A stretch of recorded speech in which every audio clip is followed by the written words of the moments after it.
আবু মাহজুরা, কেমন দেখা যায় তোমারে, তুমি সামনের চুল কাটো না কেন? আবু মাহজুরা বলে, আমি হাঁটু গেড়ে পেয়ারা নবীর সামনে বসেছিলাম, আমার এই মাথার চুলের মধ্যে মুবারক হাত লাগিয়ে বিশ্বনবী নিজে আমাকে আজানের প্রতিটা বাক্য শিক্ষা দিয়েছেন। বিশ্বনবীর মোবারক হাত, পবিত্র হাত আমার মাথার চুলের যেই জায়গায় লেগেছে, আমি চাই ওই চুলগুলা নিয়ে আমি আমার কবরের ভিতরে যাব। হুনাইনের যুদ্ধে অষ্টম হিজরি, কত হিজরি সবাই বলেন না একটু, কত হিজরি? অষ্টম হিজরিতে হুনাইনের যুদ্ধে রাসূল সাল্লাল্লাহু আলাইহি ওয়াসাল্লাম ফিরে আসতেছেন মদিনায়। পথিমধ্যে বেলাল রাদিয়াল্লাহু তাআলা আনহু আজান দিচ্ছেন। কি দিচ্ছেন? তো পাশে ছিল মুশরিকদের একটা পল্লী, কিছু মুশরিক তরুণ, কিছু অমুসলিম কিশোর, তারা আজানকে ব্যঙ্গ করতেছে। আমাদের বাংলায় মুখ ভেঙ্গানো বলে আর কি। বেলাল রাদিয়াল্লাহু তাআলা আনহু আজান দিচ্ছেন, ওই বাচ্চাগুলো মুশরিক, তো ওরা আজানকে ব্যঙ্গ করতেছে, বিকৃতি করে ওরাও আজান দিচ্ছে। উদ্দেশ্য হচ্ছে আজানকে নিয়ে ঠাট্টা করা। উদ্দেশ্য কি? ঠাট্টা করা। ব্যাপারটা মনে কষ্ট পাওয়ার মতো ব্যাপার না? কিন্তু বিশ্বনবী ওইখানে দেখেন কি খুঁজলেন। বিশ্বনবী খেয়াল করলেন অমুসলিম কিশোরদের মধ্য থেকে একটা কিশোরের গলাটা বড় দরাজ গলা, কণ্ঠটা বড় সুন্দর। খেয়াল করে দেখলেন যে কিছু কিশোর বেলালের আজানকে ব্যঙ্গ করে, বিকৃতি করে, কিন্তু একজনের কণ্ঠ দেখতে পাচ্ছেন না এত দূরে, কিন্তু কণ্ঠটা বড় সুন্দর, দরাজ গলা। বিশ্বনবী সাহাবীদেরকে বললেন, ধরো এগুলারে, ধরো। সবগুলারে ধরে বিশ্বনবীর সামনে আনা হলো। ওরা হাঁটু গেড়ে বসলো। বিশ্বনবী বললেন, তোমাদের মধ্যে কে যেন ব্যঙ্গ করে আজান দিচ্ছিল, তার গলাটা বড় উঁচু, গলার বেসটা বড় মজবুত, মেলোডিয়াস, সুমধুর কণ্ঠ, কে? আবু মাহজুরা বলে, আমার বন্ধুরা সবাই আমার দিকে আঙ্গুল দেখায়, আমি পড়ে গেছি বিপদে। রাসূল সাল্লাল্লাহু আলাইহি ওয়াসাল্লাম বাকি অমুসলিম তরুণদেরকে ছেড়ে দিলেন, বললেন তোমরা যাও। এবার আবু মাহজুরারে পাইছে। আবু মাহজুরার চুলের মধ্যে হাত দিলেন বিশ্বনবী, মাথায় হাত দিয়ে বললেন, এবার আজান দাও দেখি। আবু মাহজুরা বলে, আমি তো আজান দিতে জানি না, কারণ আমি তো বেলালেরটা শুইনা দিছি, আমার তো মুখস্থ নাই, আমি তো আজান দিতে জানি না। বিশ্বনবী বললেন, জানো না? তাহলে আসো, আমি তোমারে শিখাই দেই। সুবহানাল্লাহ পড়েন। আবু মাহজুরা হাঁটু গেড়ে বসে, বিশ্বনবীর মোবারক হাত আবু মাহজুরার চুলের মধ্যে। বিশ্বনবী আজানের মুআল্লিম আবু মাহজুরাকে বলতেছে, ঠিক আছে তোমারে শিখাই দিচ্ছি, আমি যা যা বলবো আমার সাথে সাথে বলো, পারবা? আবু মাহজুরা বলে, পারবো। বিশ্বনবী আজান দিচ্ছেন মাথায় হাত দিয়ে, আল্লাহু আকবার, আল্লাহু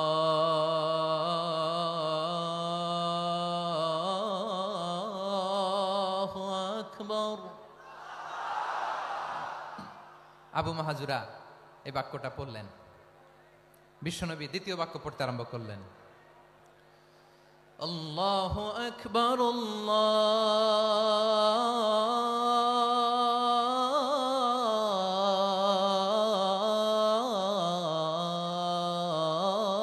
আল্লাহু আকবার। আবু মাহজুরা এই বাক্যটা বললেন। বিশ্বনবী আবু মাহজুরার মাথার মধ্যে হাত দিয়ে তৃতীয় বাক্য পড়লেন, আশহাদু আল্লা ইলাহা ইল্লাল্লাহ,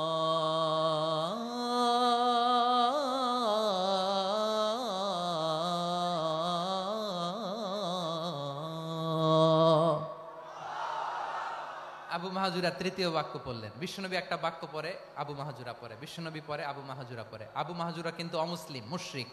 আবু মাহজুরা বলে, এক একটা বাক্য পড়ি আমার কলিজাটা গলে ঠান্ডা হয়ে যায়। এতদিন মোহাম্মদকে গালি দিতাম, এখন মোহাম্মদ আমার মাথায় যখন হাত রাখছে আমার সারা শরীর ঠান্ডা হয়ে গেছে। বিশ্বনবী আজান শিখাচ্ছেন, একটা একটা বাক্য পড়ে আবু মাহজুরাও পড়ে, বিশ্বনবী পড়ে, আবু মাহজুরাও পড়ে। পুরো বাক্যগুলো যখন শেষ, আজান শেষ, আবু মাহজুরাও যখন পুরো আজান পড়লেন, আবু মাহজুরা বললেন, এতদিন মোহাম্মদের চেহারা দেখলে আমার ঘৃণা লাগতো, আজ থেকে মোহাম্মদের চেহারার চেয়ে প্রিয় চেহারা আমার কাছে নাই। আবু মাহজুরা বললেন, ও মুহাম্মদ, আজানের বাক্য তো আপনি আমারে শেখালেন, এখানেই শেষ করবেন না, আপনি আমারে পড়ায় দেন, লা ইলাহা ইল্লাল্লাহু মুহাম্মাদুর রাসূলুল্লাহ সাল্লাল্লাহু আলাইহি ওয়াসাল্লাম। বিশ্বনবীর সাথে দাঁড়িয়ে উনি শাহাদা পড়ে মুসলমান হয়ে গেলেন। এবার আবু মাহজুরা বলে, ইয়া রাসূলুল্লাহ, ইয়া হাবিবাল্লাহ, আমি মুমিন হয়েছি, মুসলমান হয়েছি, আপনার কাছ থেকে আজান শিখার সৌভাগ্য আমি লাভ করেছি গো নবী। আমার কণ্ঠের বড় তারিফ করেছেন আপনি, আমার আজানকে আপনি পছন্দ করেছেন। একটা জিনিস আপনার কাছে চাই, আপনি আমাকে মক্কার মসজিদুল হারামের মুয়াজ্জিন হিসেবে অ্যাপয়েন্ট করে দেন। বিষ্ণু ইসা ইসলাম বললেন, যাও আবু মাহজুরা, আমি তোমাকে পৃথিবীর শ্রেষ্ঠতম মসজিদ মক্কার মসজিদুল হারামের মুয়াজ্জিন হিসেবে অ্যাপয়েন্ট করে দিলাম। দেখছেন কিভাবে ট্যালেন্ট হান্টিং করতে হয়, কিভাবে হিউম্যান রিসোর্স মানব সম্পদকে ব্যবহার করতে হয়। আসছিল আজানকে ভেঙ্গাইতে, আসছিল কেন? আজানকে ব্যঙ্গ করার জন্য, বিকৃত করার জন্য। আজানকে বিকৃত করতে যে ইসলামের সবচাইতে শ্রেষ্ঠ মসজিদের মুয়াজ্জিন হয়ে গেল। পড়েন সুবহানাল্লাহ। হযরত আবু মাহজুরা রাদিয়াল্লাহু তাআলা আনহু ওনার এই সুললিত কণ্ঠ ব্যবহার করে মসজিদুল হারামে এত সুন্দর করে আল্লাহু আকবার বলে আজান দিতেন, মানুষগুলোর, মুসল্লিগুলোর, মক্কাবাসীর হৃদয়কে তিনি বিগলিত করে দিতেন। মানুষের হৃদয়কে ঠান্ডা হয়ে যেত। শুধু এখানেই শেষ না আমার যশোরের ভাইয়েরা। বিশ্বনবী যখন সাইয়েদনা আবু মাহজুরা রাদিয়াল্লাহু তাআলা আনহুকে আজান শিখাচ্ছিলেন, বলেন তো বিশ্বনবীর হাতটা কোথায় ছিল? আবু মাহজুরার মাথার সামনে, এই চুলের উপরে ছিল।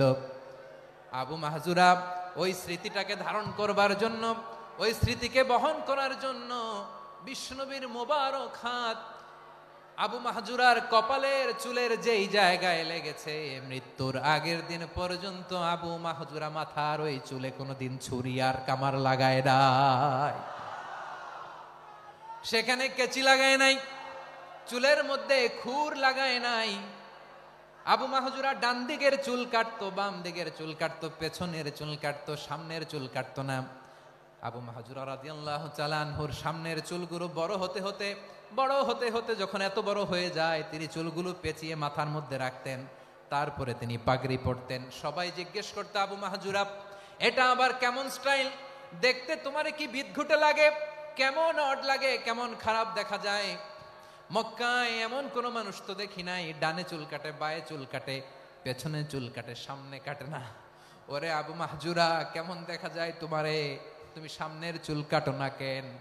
আবু মাহজুরা বলে, আমি হাঁটু গেড়ে পেয়ারা নবীর সামনে বসেছিলাম, আমার এই মাথার চুলের মধ্যে মুবারক হাত লাগিয়ে বিশ্বনবী নিজে আমাকে আজানের প্রতিটা বাক্য শিক্ষা দিয়েছেন।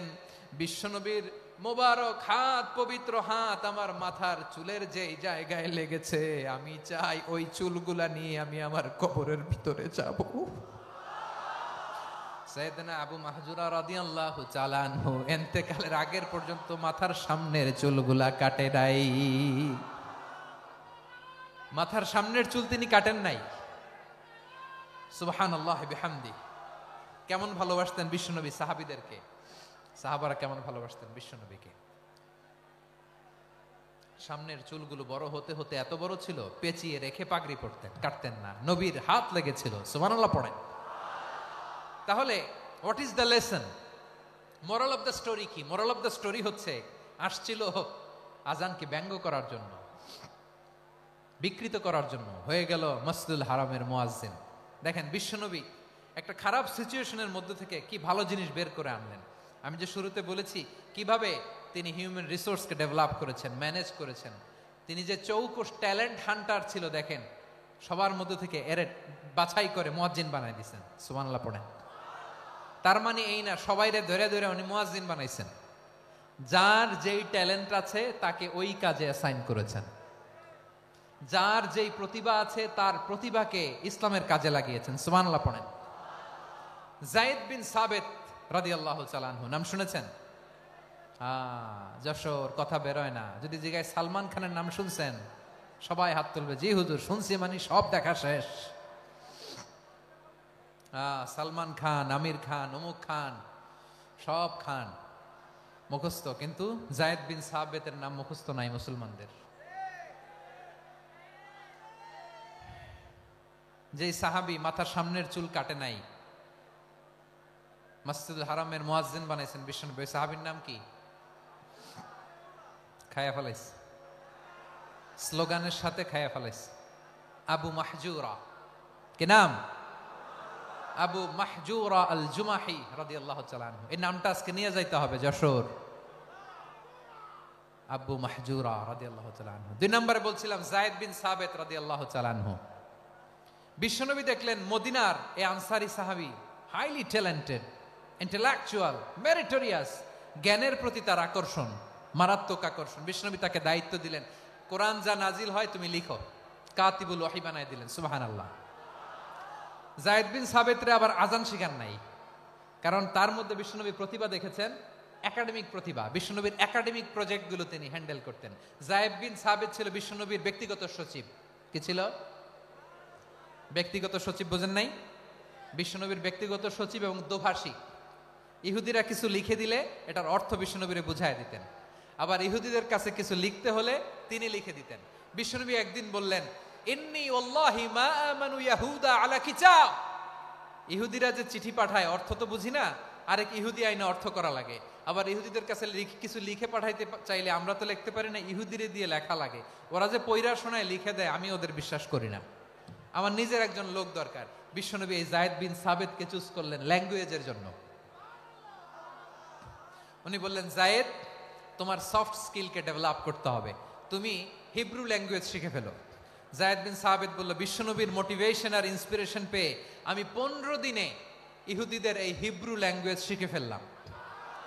শুধু শিখে ফেললাম না, হাত্তা হাদিকতু, even I became master in the language. এই ভাষা আমি পারদর্শী হয়ে গেলাম। এরপরে ইহুদিরা চিঠি লিখে পাঠালে আর কোনো ইহুদি ডাকা লাগতো না, আমি নবীর এটার অর্থ শুনে পরে বুঝায় দিতাম। আবার ইহুদিদের কাছে চিঠি লেখা লাগলে আমি যায়েদ বিন সাবিত চিঠি লিখে দিতাম। সুবহানাল্লাহ। দেখেন, এত সাহাবীর মধ্য থেকে বিশ্বনবীর একাডেমিক প্রজেক্ট, ব্যক্তিগত সচিব, দোভাষী হিসেবে তিনি যায়েদ বিন সাবিতের মতো তরুণকে নির্বাচিত করেছেন। কেমন ট্যালেন্ট হান্টার ছিল আমার নবী। সুবহানাল্লাহ পড়বেন না? বিশ্বনবীর ইন্তেকালের পরে সাইয়েদনা আবু বকর রাদিয়াল্লাহু তাআলা আনহু যখন খলিফা হয়ে আসলেন, কোরআনকে সংকলনের দায়িত্ব দেয়া লাগবে, কোন সাহাবীকে দিবেন? সব সাহাবারা মিলে পরামর্শ করলেন।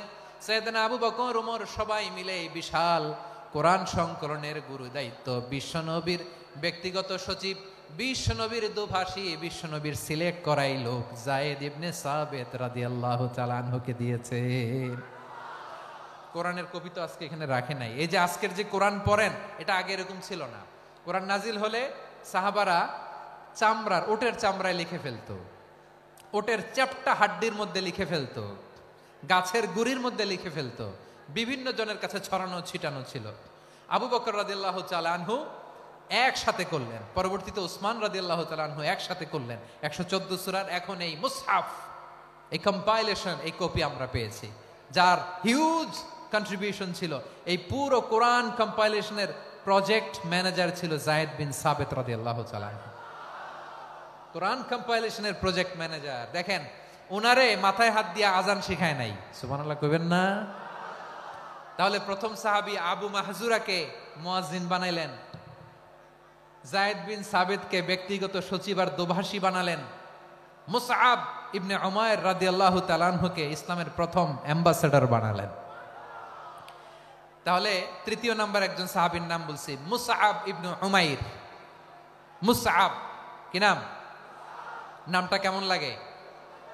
এই কয়েকজনের ভাল লাগে, বাকিদের ভাল লাগে না? ভাল লাগে? এই এই আর কয়েকটা মিনিট দেওয়া যাবে না আমাকে আল্লাহর রাস্তে? হ্যাঁ, ঠিক আছে। আমি তোমাদেরকে ভালোবাসা দেখাবো, দোয়া করব, যদি চুপ থাকো, একেবারে চুপ, কষ্ট সহ্য করো। বাকিরা যা সওয়াব পাবে তোমরা ডবল পাবা, যেহেতু কষ্ট বেশি, কিন্তু চুপ। 3 নাম্বার সাহাবীর নাম মুসআব। এই ধাক্কাধাক্কি কেন? ধাক্কাধাক্কি কেন রে ভাই?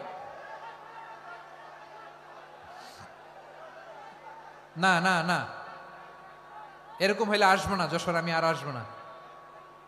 হয় পিছনে চলে যাও, নাহলে চুপ, ধাক্কাধাক্কি নাই। 3 নাম্বার সাহাবীর নাম মুসআব। কি নাম?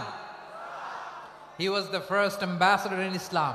ইসলামের প্রথম ডিপ্লোমাট, প্রথম কূটনৈতিক, ইসলামের প্রথম কূটনৈতিক, ইসলামের প্রথম ডিপ্লোমাট, প্রথম অ্যাম্বাসেডর মুসআব ইবনে উমাইর। মক্কার তরুণ যুবক, উনি পারফিউম লাগাইলে মানুষ দেখলেই বুঝতো এটা মুসআব লাগাইছে। এমন ড্যাশিং ফেসের ছিল, এমন স্মার্ট ড্যাশিং ফেস, এমন পার্সোনালিটির মানুষ ছিল মুসআব রাদিয়াল্লাহু তাআলা আনহু।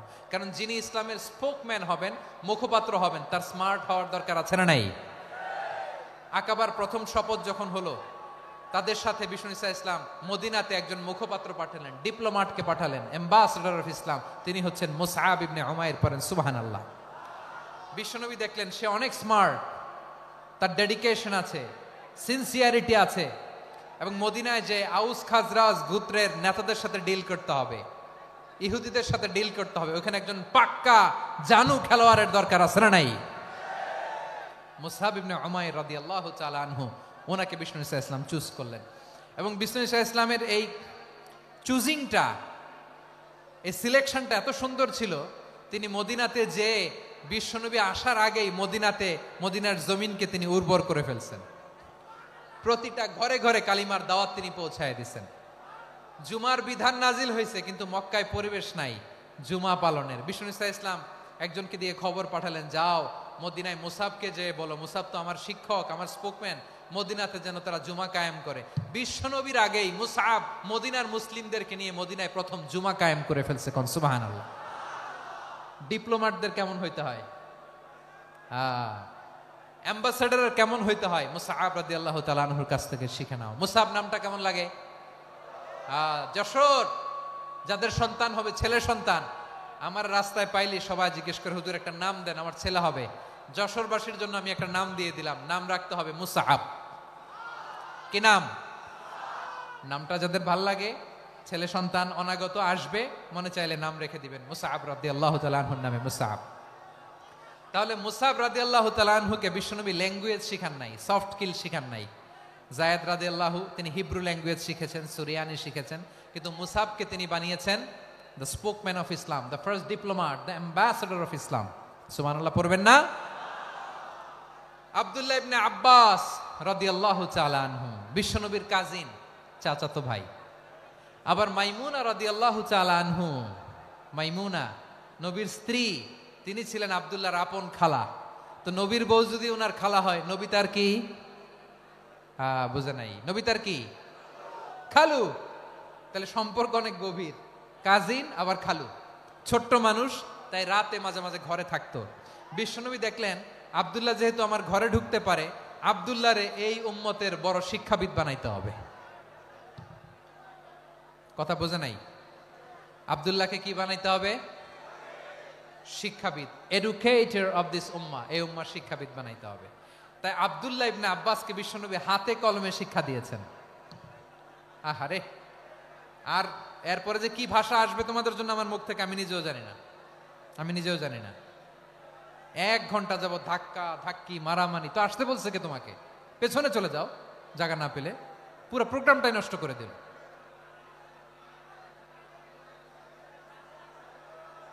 জি, আমার দিকে তাকান, আমি শেষ করে দিচ্ছি। হবে না, ইন্টেলেকচুয়াল আলোচনা এখানে হবে না, আমি বুঝতে পারছি, আমি শেষ করে দিচ্ছি। আব্দুল্লাহ ইবনে আব্বাস রাদিয়াল্লাহু তাআলা আনহু, মনোযোগ দিয়ে কয়েকটা মিনিট শুনুন, আমি এখনই শেষ করে দিচ্ছি। এরপর আওয়াজ করবে। এই যে এগুলো কি আমি বুঝলাম না। আমি বললাম না সব করা যাবে, বসে যাও, শুয়ে যাও, চলে যাও, আওয়াজ করা যাবে না। অন্যকে বসো এটাও বলার দরকার নাই, জাস্ট এদিকে তাকাও। আল্লাহ। আব্দুল্লাহ ইবনে আব্বাস রাদিয়াল্লাহু তাআলা আনহু, ওনাকে বিশ্বনবী হাতে কলমে শিক্ষা দিয়েছেন, যেহেতু উম্মতের শিক্ষাবিদ হবেন, এডুকেটর হবেন। তো বিশ্বনবী রাতে যখন তাহাজ্জুদ পড়তেন, ছোট্ট আব্দুল্লাহ ঘরে থাকতো। বুঝতে পেরেছেন? ছোট্ট মানুষ তো ঘরে থাকতো। তো বিশ্বনবী তাহাজ্জুদের জন্য একবার দাঁড়িয়েছেন, ছোট্ট আব্দুল্লাহ ওযু করে দাঁড়াইছে। আচ্ছা বলেন তো, ইমাম আর মুসল্লি মোট যদি 2 জন হয়, একজন ইমাম একজন মুসল্লি, তো মুসল্লি ইমামের কোন দিকে দাঁড়াবে? ডানে দাঁড়াবে। ছোট্ট আব্দুল্লাহ বুঝে নাই, বিশ্বনবী তাহাজ্জুদ শুরু করেছেন, উনি ইক্তেদা করছেন আর দাঁড়াইছেন বায়ে। কোথায় দাঁড়িয়েছেন? আব্দুল্লাহ বলেন, যখন আমি বায়ে দাঁড়ালাম, আখাযা রাসূলুল্লাহ সাল্লাল্লাহু আলাইহি ওয়াসাল্লাম উযুনি আল ইউমনা ইয়াফতিলুহা, বিশ্বনবী নামাজরত অবস্থায় আমার কান ধরে টেনে আমার ডান দিকে এনে দাঁড় করায় দিলেন। পড়েন সুবহানাল্লাহ। দেখেন হাতে কলমে শিক্ষা। আর জীবনে ভুল হবে? কথা কয় না, আর ভুল হবে? আর ভুল হবে না। এভাবে বিশ্বনবীর অনেক সঙ্গ পেয়েছেন, সফর করেছেন, একই বাহনে বসেছেন, এক বাহনে বসে লম্বা নাসিহত করেছেন, বলেছেন ইয়া গোলাম ইহফাজিল্লাহ ইয়াহফাজকা ইহফাজিল্লাহ তাজিদহু তুজাহাক ইযা সাআলতা ফাসআলিল্লাহ ওয়া ইযা ইসতাআনতা ফাসতাইন বিল্লাহ। আল্লাহর বিধান মানো, আল্লাহর বিধান রক্ষা করো, আল্লাহ তোমায় রক্ষা করবে। আব্দুল্লাহ, চাইতে হলে আল্লাহর কাছে চাও, সাহায্য চাইতে হলে আল্লাহর কাছে সাহায্য চাও। মনে রাখো, গোটা বিশ্বের সবাই যদি তোমার সাহায্য করতে চায় ততটুকুই করতে পারবে যতটুকু আল্লাহ তোমার নসিবে রেখেছে। গোটা বিশ্ব যদি তোমার বিরুদ্ধে ষড়যন্ত্রে দাঁড়িয়ে যায়, ক্ষতি ততটুকু করতে পারবে যতটুকু তোমার জন্য বরাদ্দ আছে। এর বাইরে কিছু করতে পারবে না। আওয়াজ করে বলেন ঠিক কিনা? এভাবে হাতে কলমে শিখিয়েছেন, বিশ্বনবীর সঙ্গ পেয়েছেন। উনাকে বিষ্ণু ইসলাম শিক্ষাবিদ, এডুকেটর অফ দিস উম্মাহ হিসেবে সিলেক্ট করেছেন, হাতে কলমে শিখিয়েছেন। বিশ্বনবী একবার প্রকৃতির ডাকে সাড়া দিয়ে এসেছেন। এখন কি করতে হবে? নামাজের জন্য অজু করতে হবে। বিশ্বনবী এসেই দেখেন অজুর বদনায় পানি ভরা, খুশি হয়ে গেলেন, বললেন কে রেখেছে পানি? একজন বলল আব্দুল্লাহ রেখেছে। বিশ্বনবী অত্যন্ত খুশি হলেন, খুশি হয়ে একটা দোয়া করলেন, বললেন আল্লাহুম্মা ফাক্কিহু ফিদ্দীন ওয়া আল্লিমহু তা'ওয়ীল। আল্লাহ, তুমি আব্দুল্লাহকে দ্বীনের বুঝ দিও আর কোরআনের তাফসির শিক্ষা দিও। বিশ্বনবীর এই দোয়া এমন লাগছে, উনি রাইসুল মুফাসসিরিন, এই পৃথিবীতে যত মুফাসসির ছিল, যত মুফাসসির আসবে, সকল মুফাসসিরের সম্রাট হিসেবে স্বীকৃত হয়েছেন আব্দুল্লাহ ইবনে আব্বাস। বিশ্বনবী ওনারে আজান শিখান নাই, বিশ্বনবী ওনারে ল্যাঙ্গুয়েজ শিখান নাই, বিশ্বনবী ওনারে অ্যাম্বাসাডর বানান নাই, হাতে কলমে শিক্ষা দিয়েছেন। ছোট্ট মানুষ, বিশ্বনবী ইন্তেকাল করলেন, আবু বকরের সময় গেল, ওমরে ফারুকের খেলাফত, তখনও তিনি তরুণ। ওমরে ফারুক রাদিয়াল্লাহু তাআলা আনহু ওনার ক্যাবিনেট মিনিস্ট্রির বৈঠকে এ আব্দুল্লাহ ইবনে আব্বাসকে পাশ দিয়ে বসায় রাখতেন। বয়স্ক সাহাবারা এটা পছন্দ করতো না। তারা বলতো ঘটনা কি, আব্দুল্লাহর মতো ছেলে নাতি আমাদের আছে, এরা কেন রাখে ওমরে ফারুক? ওমরে ফারুক এটা টের পেলেন, তিনি বুঝতে পারলেন যে ক্যাবিনেট মেম্বাররা এটা পছন্দ করে না, ছোট্ট আব্দুল্লাহরা কেন রাখি, কেন যে রাখি এটা একদিন বুঝাবো। একদিন মিটিং এ তিনি সবাইকে বললেন ইদা জাআ নাসরুল্লাহি ওয়াল ফাতহ। এই আয়াত দ্বারা উদ্দেশ্য কি বলেন তো মুরব্বী সাহাবীরা? এক সাহাবী বলেন এই সূরা দ্বারা উদ্দেশ্য, আল্লাহ বলেছেন আমাদেরকে বিভিন্ন ল্যান্ড, বিভিন্ন এলাকা বিজয় করতে হবে। ওমরে ফারুক বললেন না, হয়নি। আরেকজন বললেন বিজয় হওয়ার পর আমাদের বেশি বেশি আল্লাহর বরত্বের ঘোষণা দিতে হবে, এটা উদ্দেশ্য। ওমরে ফারুক বললেন না, হয় নাই। যারা জিজ্ঞেস করেন কেউ পারে না। সব শেষে বিশ্বনবী ছোট্ট আব্দুল্লাহরে বলেন আব্দুল্লাহ ইদা জাআ নাসরুল্লাহি ওয়াল ফাতহ এর দ্বারা উদ্দেশ্য কি বলো তো? ছোট্ট আব্দুল্লাহ বলেন হুয়া আজালু রাসূলিল্লাহ। এই আয়াত দ্বারা বিশ্বনবীর বিদায়কে উদ্দেশ্য নেওয়া হয়েছে। ওমরে ফারুক বললেন হাযা হুয়া, এটাই তো সঠিক উত্তর, এটাই সঠিক তাফসীর এই আয়াতের। কারণ ইদা জাআ নাসরুল্লাহি ওয়াল ফাতহ, যখন আল্লাহর সাহায্য আর বিজয় আসবে, ওয়া রাআইতান নাসা ইয়াদখুলুনা ফি দীনিল্লাহি আফওয়াজা, আপনি দেখবেন দলে দলে ঢলে ঢলে বানের পানির মতো মানুষ ইসলামের দিকে ঢুকতেছে, ইসলামের বিজয় হয়েছে। তো ইসলামের বিজয়ের মিশন নিয়ে নবী আসছে, বিজয়ী যখন হয়ে গেছে এখন তো নবীর বিদায় হবে। জোরে বলেন ঠিক কিনা? কোন সাহাবী এই সূক্ষ্ম কথাটা ধরতে পারে নাই, ওই আব্দুল্লাহ ছাড়া। আব্দুল্লাহ যখন উত্তর দিছে সব সাহাবীদের টনক নড়েছে। এরপর থেকে কোন ক্যাবিনেট মিটিং এ আর কোন সাহাবারা কোনো প্রশ্ন করে নাই। আওয়াজ করে পড়েন সুবহানাল্লাহ। বিশ্বনবী আব্দুল্লাহ ইবনে আব্বাসকে দ্য এডুকেটর অফ দ্য উম্মাহ, উম্মার শিক্ষাবিদ হিসেবে গ্রহণ করেছেন। আওয়াজ করে পড়তে হবে আল্লাহু আকবার।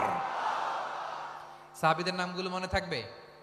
এক নম্বরে আবু মাহজুরা, মুয়াজ্জিন বানাইছেন। যায়েদ ইবনে সাবিত, দোভাষী, ট্রান্সলেটর অফ প্রফেট, এবং তিনি ছিলেন বিশ্বনবীর ব্যক্তিগত সচিব। মুসআব ইবনে উমাইর, the first ambassador and diplomat of Islam.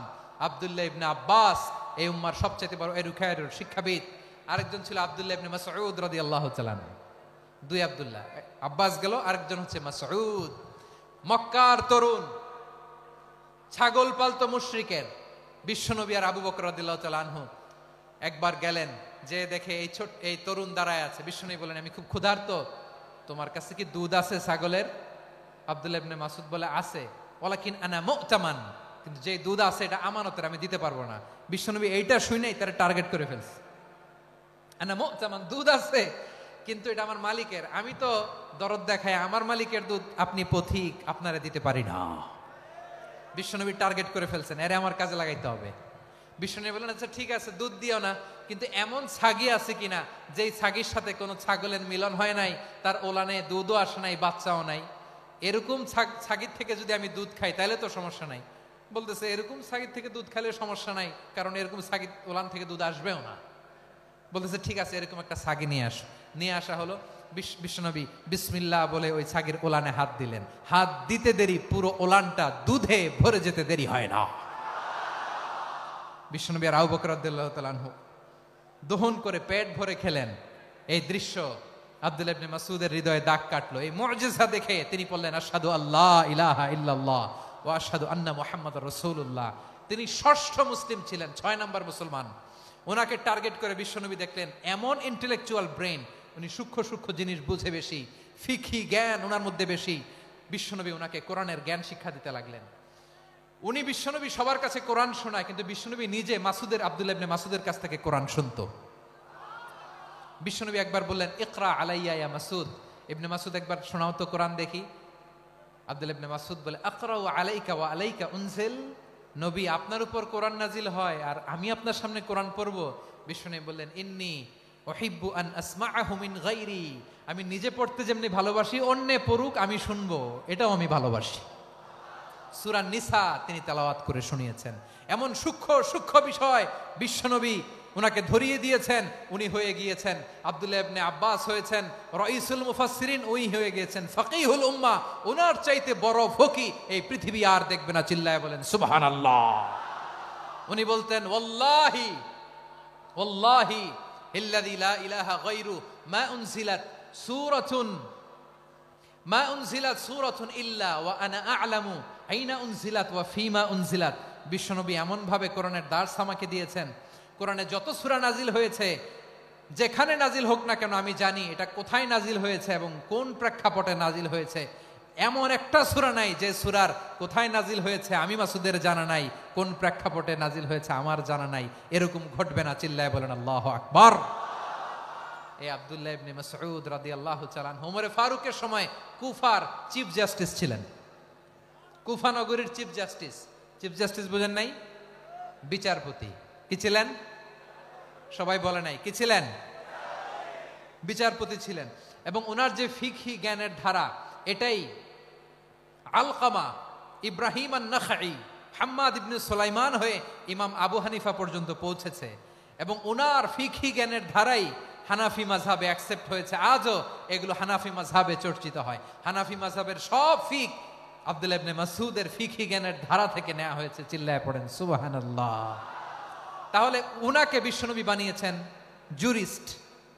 Jurist, আইনবিদ, ফাকিহ। উনারে আজান শিখান নাই। হিউম্যান রিসোর্স ডেভেলপমেন্ট কিভাবে করবেন, মানব সম্পদের উন্নয়ন কিভাবে করতে হয়, কিভাবে যার যেখানে প্রতিভা কাজে লাগাতে হয় উনি দেখিয়েছেন। সুবহানাল্লাহ পড়বেন না? খালিদ বিন ওয়ালিদ নাম শুনছেন? কে কে শোনেন নাই হাত তোলেন। কি ছিলেন? বীর যোদ্ধা ছিলেন খালিদ বিন ওয়ালিদ। কিন্তু তিনি ইসলাম ধর্ম গ্রহণ করেছেন অনেক দেরিতে, 8ম হিজরিতে। তার মানে 8ম হিজরির আগে উনি মুশরিকদের পক্ষে লড়াই করেছেন। ওনার হাতে কত মুসলিম সাহাবী যে নিহত হয়েছে হিসাব নাই। বিশ্বনবী টার্গেট করে রাখছে, তুমি আমাদের মুসলিমদের এত ক্ষতি করলা, তুমি যখন মুসলমান হবা তোমারে দিয়ে আমি এমন কাম করামু যে এটা আর কেউ করতে পারবে না। সুবহানাল্লাহ নাই? যশোর ক্লান্ত হয়ে গেছে।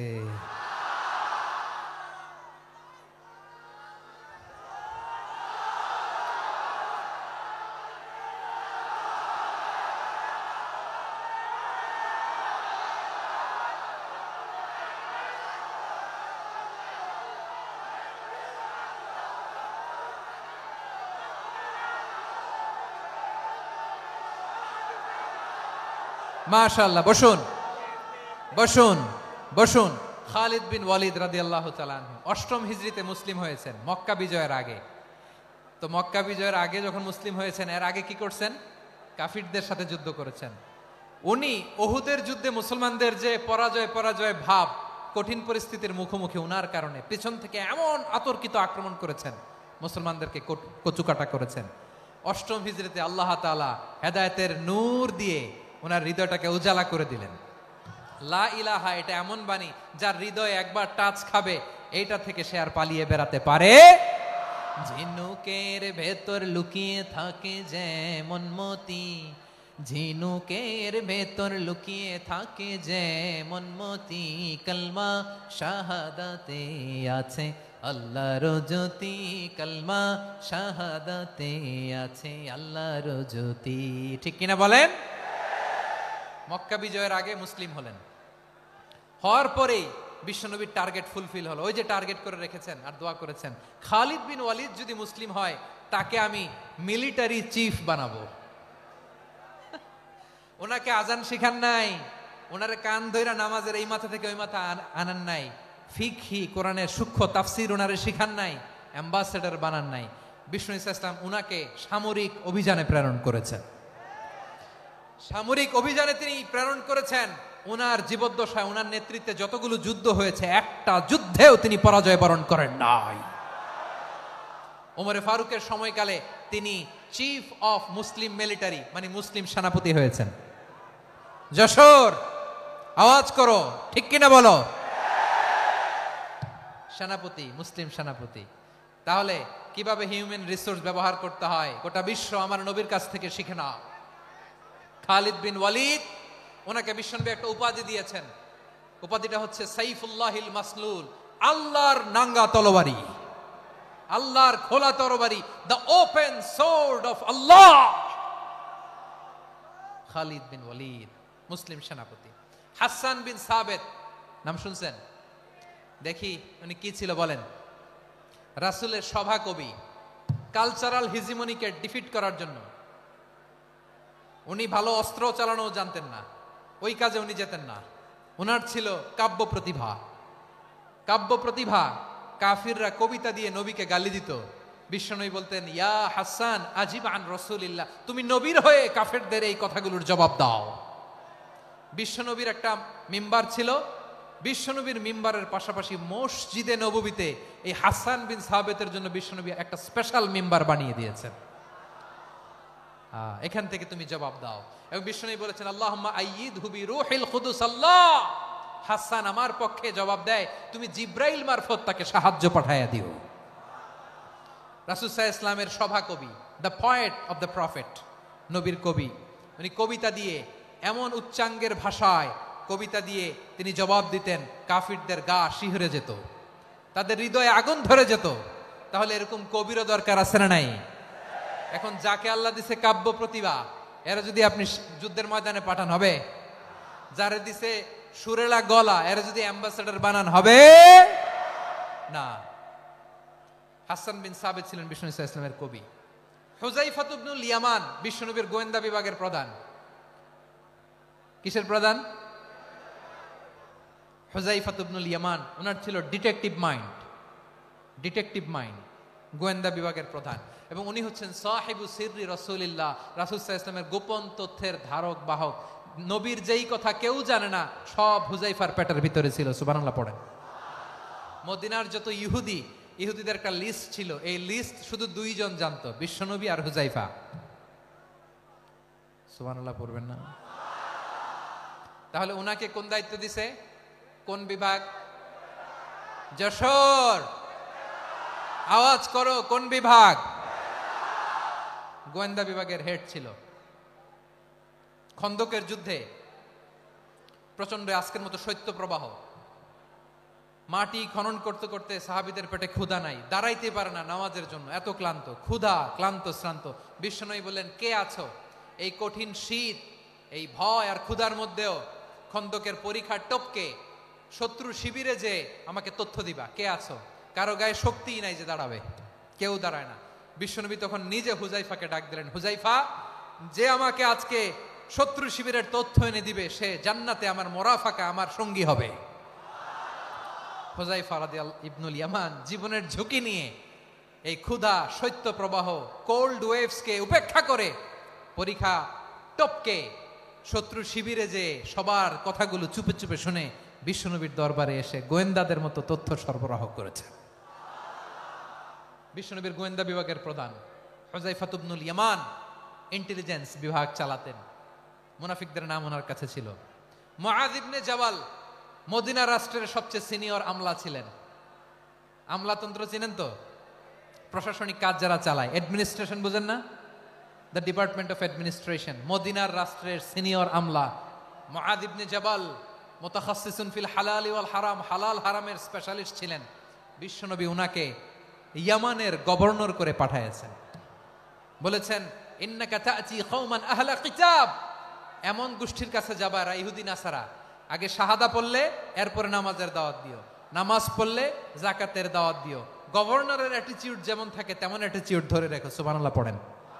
তাহলে মুআয ইবনে জাবালকে দিয়ে বিশ্বনবী কবিতা লেখায় নাই, চিঠি লেখায় নাই, আজান দেওয়ায় নাই। সুবহানাল্লাহ পড়বেন না? সব শেষ সাহাবী বলি আবু হুরায়রা রাদিয়াল্লাহু তাআলা আনহু, নাম শুনছেন? বিড়ালের বাবা। কি করতেন? খালি হাদিস মুখস্থ করতেন। উনি বলতেন, আলজামু রাসূলুল্লাহ আলা মিল ইবাতনি, আমার শুধু পেটের ক্ষুধার বন্দোবস্ত হইলে আমি নবীর সঙ্গ ছাড়তাম না। আমার আনসার সাহাবারা ক্ষেত খামারের কাজ করত, আমার মুহাজির সাহাবারা ব্যবসা করত, আর আমি নবীর সাথে সাথে থাকতাম। শুধু সকাল বিকাল দুই বেলা যদি আমার খাবারের বন্দোবস্ত হয়, আমি আর নবীর লক ছাড়ি না। সুবহানাল্লাহ কইবেন না? 5374টা হাদিস তিনি বর্ণনা করেছেন। সবচেয়ে বেশি হাদিস বর্ণনাকারী সাহাবী। হাদিস প্রিজার্ভেশনের কাজে বিশ্বনবী ওনাকে কাজে লাগিয়েছেন।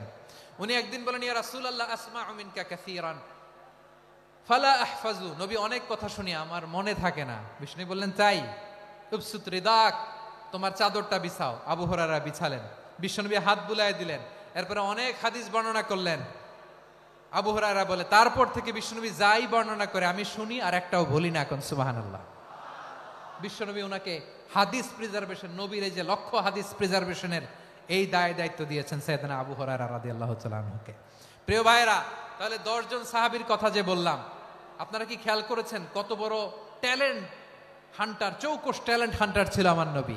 এক একজনের এক এক ট্যালেন্ট এক এক কাজে অ্যাসাইন করেছেন, এক একজনকে এক এক দায়িত্ব দিয়েছেন, এক একজনের প্রতিভাকে এক একভাবে বিকশিত হওয়ার সুযোগ দিয়েছেন। আওয়াজ করে বলেন ঠিক কি না? এখন আমার পর্দার আড়ালে আমার মায়েরা বলবে, এতগুলো পুরুষ সাহাবীর কথা বললো, নারী সাহাবীরা কি কিছু করে নাই? হ্যাঁ, একজন নারী সাহাবীর কথা বলে মোনাজাত হবে, দোয়া ছাড়া কেউ যাব না। রুফাইদা আল আসলামিয়া রাদিয়াল্লাহু তাআলা আনহা, ওনার বাবার নাম সাআদ আল আসলামি। বিশ্বনবী কি খেয়াল করলেন দেখেন, সাআদ ছিল মদিনার বড় ডাক্তার। এই নারী সাহাবী রুফাইদা বাবার কাছ থেকে চিকিৎসা বিদ্যা শিখেছেন। যখন শিখছে, বিশ্বনবী দেখলেন আমার তো প্রতি সপ্তাহে সপ্তাহে যুদ্ধে আহত সাহাবীদের সেবা দিবে কে? বিশ্বনবী রুফাইদাকে বললেন, রুফাইদা তুমি মসজিদে নববীর পাশে একটা মেডিকেল ক্যাম্প করো। এই যে সাকিনা আদ্দিন মেডিকেলের আমার ছাত্রী বন্ধুরা শুনে রাখো, তোমাদের আইকন হচ্ছে এই রুফাইদা আল আসলামিয়া।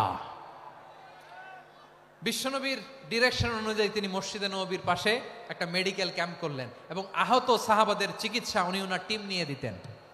বিশ্বনবীর পরামর্শে উনি আনসারি এবং মুহাজির মহিলা সাহাবীদেরকে নিয়ে একটা স্পেশাল মেডিকেল টিম গঠন করলেন।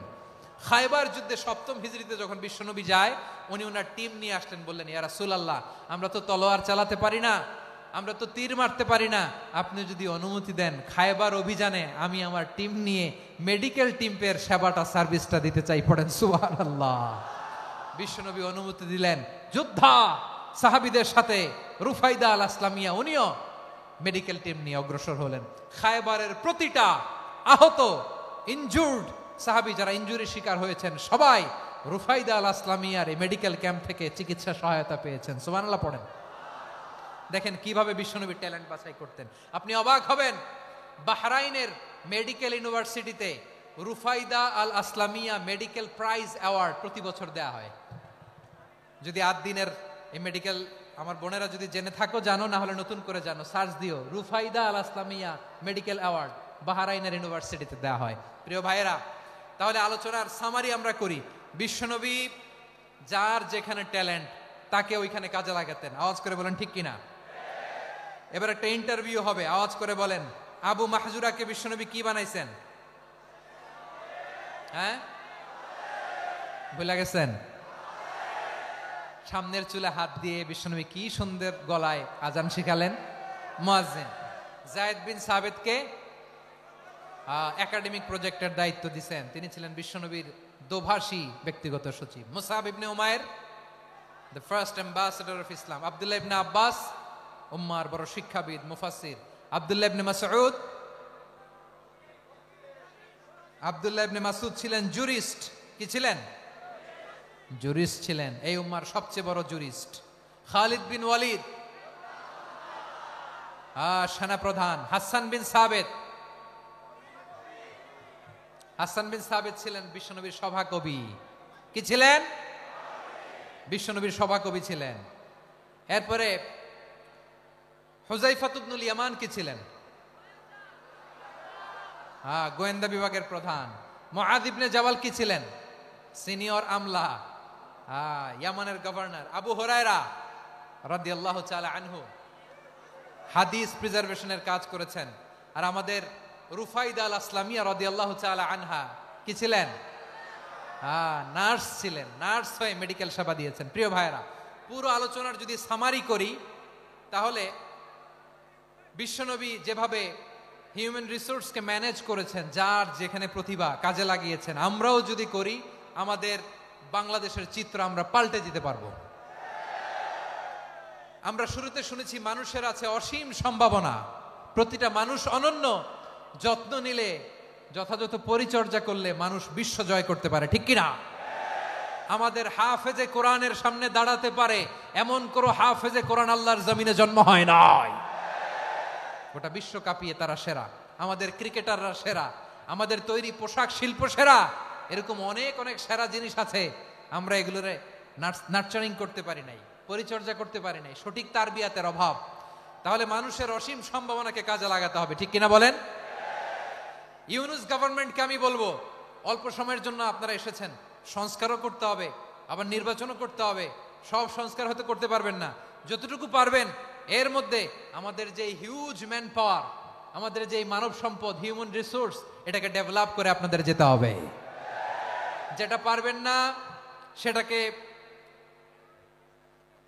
পরবর্তী নির্বাচিত গভর্নমেন্টের কাছে রেখে যেতে হবে, যে তারা যেন করে, তাদের কাছে আপনারা এটা রেখে যাবেন। তাহলে মানুষ চাইলে বিশ্ব জয় করতে পারে। আর মানুষকে হারাতে পারে কেউ? জোরে বলো যশোর, মানুষকে হারাতে পারে কেউ? আল্লাহ আমাদেরকে জনসংখ্যা দিয়েছেন প্রিয় ভাইয়েরা। এই জনসংখ্যা অনেক বড় সম্পদ, এটা আমাদের জন্য অভিশাপ নয়, আশীর্বাদ।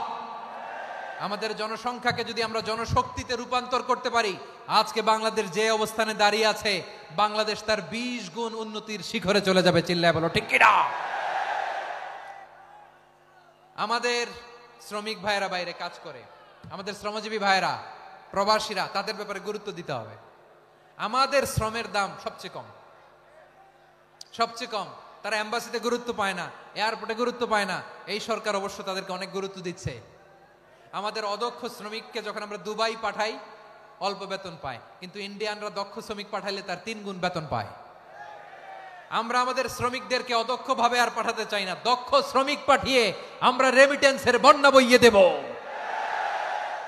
আমাদের শ্রমিকদের পাঠানো রেমিটেন্সের টাকায় সচল থাকে আমার দেশের অর্থনীতির চাকা। তাদেরকে সবচেয়ে গুরুত্ব দিতে হবে।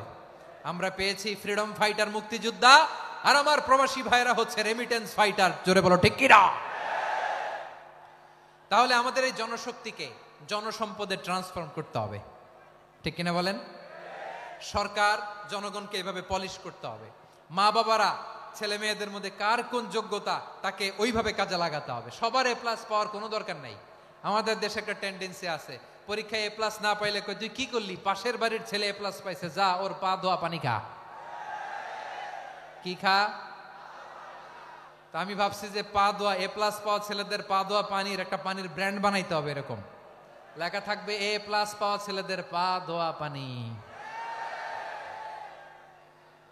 খাওয়া নাই, এগুলার খাওয়া নাই। ওরে আল্লাহ এ প্লাস পাওয়ার জন্য বানাইছে, আর আপনার ছেলেকে এই এ প্লাস গুলারে নিয়ন্ত্রণ করার জন্য আল্লাহ বানাইছে। ওকে দিয়ে আল্লাহ কি করবে আপনি জানেনই না। একটা এ প্লাস, একটা এ গ্রেড একটা মানুষের জীবনকে ঠিক করে দিতে পারে না। আপনার ছেলেকে আল্লাহ অন্যদিকে যোগ্যতা দিয়েছে, ওদের মনোবল ভাঙবেন না, খবরদার খবরদার। ছেলে মেয়েদের মনোবল ভাঙবেন না। যাকে দিয়ে যেটা হবে তাকে দিয়ে সেটা করতে হবে, তার প্রতিভাকে সেভাবে কাজে লাগাতে হবে। তাহলে বাংলাদেশ, আমাদের এই জনসংখ্যা জনসম্পদে রূপান্তরিত হবে। আমাদের সরকারের তত্ত্বাবধানে আমাদের 18 কোটি জনগণ দক্ষ জনশক্তিতে রূপান্তরিত হোক, আমরা চাই কি চাই না? আমরা ভালো মানুষ, শ্রেষ্ঠ মানুষ হতে চাই কি চাই না? ওই জাপানিজদের মতো সৎ, ওই ইউরোপিয়ানদের মতো কালচার, আমাদেরকে আল্লাহ তাআলা কোরআন সুন্নাহ অনেক কিছু দিয়েছেন। যেহেতু বর্তমানে আমরা দেখছি তারা সৎ, তাদের মধ্যে ভ্যালু আছে, সেগুলো আমাদের মধ্যে আনার দরকার আছে না নাই? আর ইসলাম দিয়ে আমাদের জীবনকে সাজাতে হবে, ইসলাম দিয়ে আমার পরিবারকে সাজাতে হবে। ইসলাম থেকে, কোরআন থেকে প্রেসক্রিপশন না নিলে জীবন সুন্দর হবে না। কোরআন থেকে প্রেসক্রিপশন না নিলে সমাজ সুন্দর হবে না। কোরআনের প্রেসক্রিপশন না মানলে রাষ্ট্র সুন্দর হবে না। কোরআনের প্রেসক্রিপশন অ্যাপ্লাই না করলে শুধু দুর্নীতি দমন কমিশন দিয়ে দুর্নীতি বন্ধ করা যাবে না। এজন্য কোরআনের আইন আমরা চাই কি চাই না? প্রিয় ভাইয়েরা, হিউম্যান রিসোর্স ডেভেলপমেন্ট, মানব সম্পদের উন্নয়ন, আমাদের সরকার যেন এদিকে নজর দেয়। আমরা যেন এই ব্যাপারে যত্নবান হয়ে উঠি। যাকে আল্লাহ যে যোগ্যতা দিয়েছে, এই যোগ্যতা দিয়ে আমরা যেন ইসলামের জন্য, দেশের জন্য কাজ করি। আমরা যেন আমাদের স্কিল ডেভেলপ করি, আমাদের পটেনশিয়ালকে ডেভেলপ করি। মোরালিটি, ভ্যালিউজ নিয়ে শায়েখ আহমদুল্লাহ আলোচনা করেছেন, এগুলো দিয়ে যেন আমরা আমাদেরকে সাজাই। আল্লাহ তাআলা আমাদের দেশকে তুমি নিরাপদ করো, আমরা পড়ি আমিন। আল্লাহ আমার 18 কোটি জনগণকে তুমি জনশক্তিতে রূপান্তরিত করো, আমিন। আল্লাহ আমরা হাতে হাত রেখে, কাঁধে কাঁধ মিলিয়ে, ভাই ভাইয়ে যেন এই দেশকে গড়তে পারি, আল্লাহ তুমি তৌফিক দান করো, আমরা পড়ি আমিন। আমার প্রিয় মহিউদ্দিন ভাই বলেছেন, হুজুর এমন একটা ঘোষণাপত্র দিয়ে যাবেন আজকের এই ঐতিহাসিক যশোরের প্রোগ্রামে, যেটা গোটা বাংলাদেশে মানুষ এটার উপর আমল করে। আমি যে কথাটা বলেছি এটাই, আসুন আমরা আমাদের জনসংখ্যাকে জনসম্পদে ট্রান্সফর্ম করি। আমাদের জনসংখ্যাকে আমরা যেন জনশক্তিতে রূপান্তরিত করি। জনসংখ্যাকে ট্রান্সফর্ম করে জনশক্তি দিয়ে আমরা যেন আগামীর বাংলাদেশ, স্বাধীন বাংলাদেশ 2.0 গড়ে তুলি। আল্লাহ তাআলা আমাদের সবাইকে কথাগুলো বোঝার, আমল করার তৌফিক দান করুন। এই জেনজি, ক্ষমা করে দিও আমাকে, অনেক ধমক দিছি, বকা দিছি। আল্লাহ তোমাদেরকে করুক, কবুল করুক, যশোরবাসীকে কবুল করুক, আদ দিনকে কবুল করুক, এই মেডিকেল কলেজকে কবুল করুক, ইসলামের জন্য বাদ ভাঙা এই জোয়ার এবং উচ্ছ্বাসকে আল্লাহ তাআলা কবুল করুক। হাদা মা ইনদি ওয়াল ইলমু ইনদাল্লাহ আলাইহি তাওয়াক্কালতু ওয়া ইলাইহি উনীব। সুবহানাকাল্লাহুম্মা ওয়া বিহামদিকা আশহাদু আল্লা ইলাহা ইল্লা আনতা আস্তাগফিরুকা ওয়া আতুবু ইলাইক। আল্লাহুম্মা আমিন। রব্বানা ظلمنا أنفسنا وإن لم تغفر لنا وترحمنا لنكونن من الخاسرين. ربنا آتنا في الدنيا حسنة وفي الآخرة حسنة وقنا عذاب النار. ও বিশাল আকাশের মালিক, বিশাল জমিনের মালিক, তোমার আকাশ বাতাসের তুলনায় আমাদের হাত দুইটা বড় ছোট্ট রে আল্লাহ। ছোট দুটি হাত পেতে বুক ভরা আশা নিয়ে তোমার শাহী দরবারে চেয়ে রইলাম। আমাদের জিন্দেগির গুনাহ খাতা তুমি মাফ করে দাও। আমাদের আব্বা আম্মা, দাদা দাদি, আত্মীয় স্বজন সবার গুনাহ খাতা তুমি মাফ করে দাও।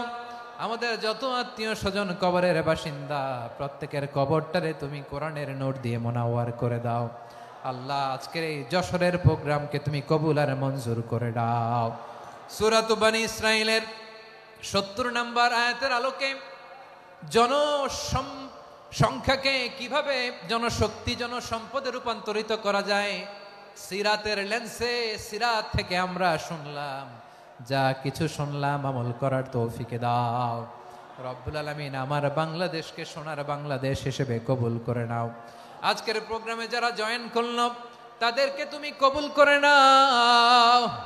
রব্বুল আলামিন লক্ষ লক্ষ নারী পুরুষ যশোরের এই ঐতিহাসিক তাফসীর প্রোগ্রামের মাহফিলে জয়েন করেছে, আল্লাহ যেভাবে সহি সালামতে আজকে মাহফিলে জয়েন করলো, সহি সালামতে প্রত্যেক ভাই এবং বোনকে তুমি গন্তব্যে পৌঁছে দিও।